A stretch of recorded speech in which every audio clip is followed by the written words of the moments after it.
Come to a stage where I had to do my own homework, my own intelligence and my own knowledge. So then I built an investigation, an inquiry upon the establishment, but not only the establishment, the perpetrators. Because the perpetrators are working with the establishment. Because I go into a restaurant in Oakengates to collect my money for the work what I've done, and sat there at a table. There's a group of 6 people. Sat at this table, there's 5 of them are perpetrators. 1 of them, I don't know. He's got a dodgy left eye and a slick back grey hair. He's wearing a tartan jacket with a white shirt with it open. You remember it like it was yesterday?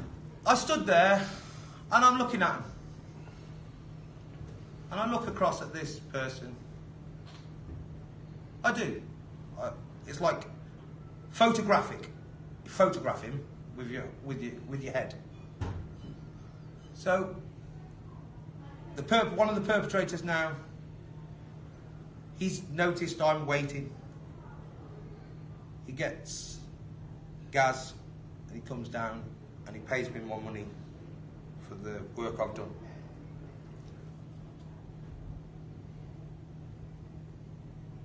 While I was waiting for him to come, I see a big brown envelope pushed across the table. It was cash. You can see the cash was in it. He got slid, put it in the inside of his pocket, sat there, cool, just carried on eating his food, talking with them all, as if nothing, collecting my money and I left. I walked out of there, and I got in the car and my mind's on overdrive. I've recognised this person before. My mind is on overdrive. And I couldn't, at the time I could not fathom it, could not work it out. So I left, carried on going, went home. It was about 2 weeks later, there's a big meeting called Mallinsgate Police Station, 2nd floor. Ian Rutherford, DI Jim Bayliss, which is a new DI what got brought in onto the case, Jennifer Mattison. She apologised, she couldn't make the meeting. There was Cindy Henry, and there was Nicky Gardner.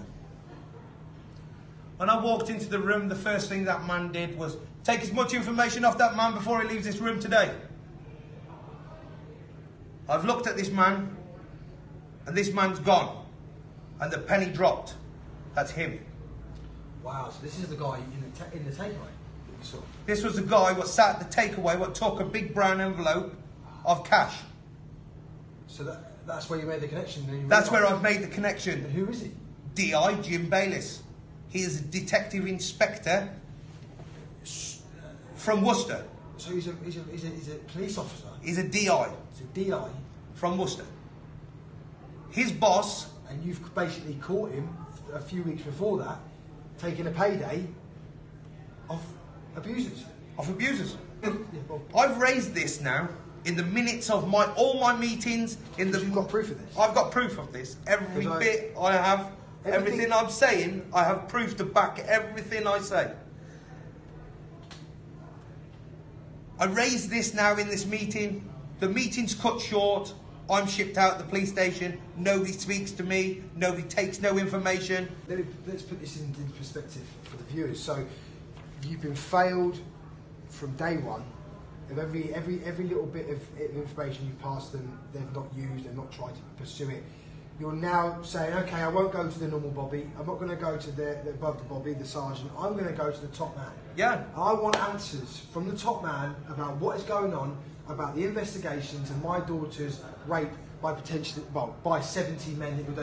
And what he does, he just won't talk to you. He won't speak to me. He fobs me off. And then his own boss, Kevin Purcell, says it's up to him If he wants to speak to me or not.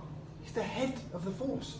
Well, he's the head of the force, and Tom Harding was the division commander. He sends people their jobs, where they're to go and whatever, but he won't communicate with a member of the public.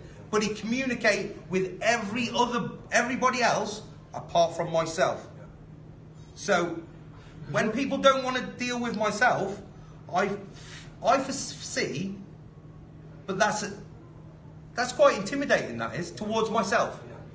Why do you think that is? Why don't you think that? Why don't the top people in these organisations want to answer your questions? Why?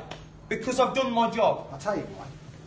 I've done my job. Because you see this, this is years and years and years of every single bit of information that's ever happened to this man. Every police interview, every council session, every single thing has been documented and put in the right order by you. And the reason they don't want to talk to you is because they're not what they normally get. And a family that don't know anything can happen. Don't ask the right questions. When you are obviously asking the right questions. Perpetrators have got hold of her. Because they still live in this area, so let's get this right. You know, we're talking about 70 men. 1 or 2 went to court. One of them everything got thrown out from cocaine. The other guy, the Sikh guy, he was in prison. But all the rest of these men are still living. They're still living. And living and working in these places. I've told from, I've met many families that say exactly the same thing. They're all saying exactly what you're saying. And there's all these men still live around here. They're walking around like they're the kings of this area because they're untouchable. They've been called the untouchables. Yep. I've heard that. Because they're not being dealt with. And people like your daughter, to walk to school, to walk to the shop, to walk to the cinema, to walk to the friend's house, there's a big chance she's going to see one of these guys. Well, what happened was, for instance, Balraj Singh. She absconded to London, Amy did, and after 2 years I got her back. I got a house, and the house was gutted. So you managed to convince her to come back? I convinced her to come back. Okay. The house was gutted. It was basically... The deal, what was done was, I did the work, all the maintenance work of the house to get the house to a livable standard, and there'd be no rent, first month's rent, and she'd have to pay no deposit. So, sounds a good deal. I thought, okay, that's a good deal. They supply the material, I do the work. So I did it. I had it all ready for the 23rd of December.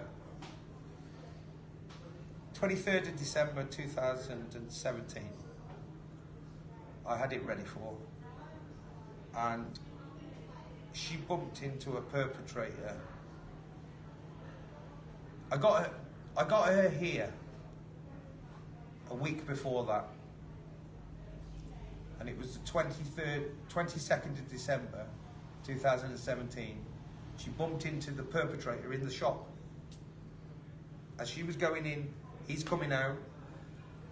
Did he say anything to her?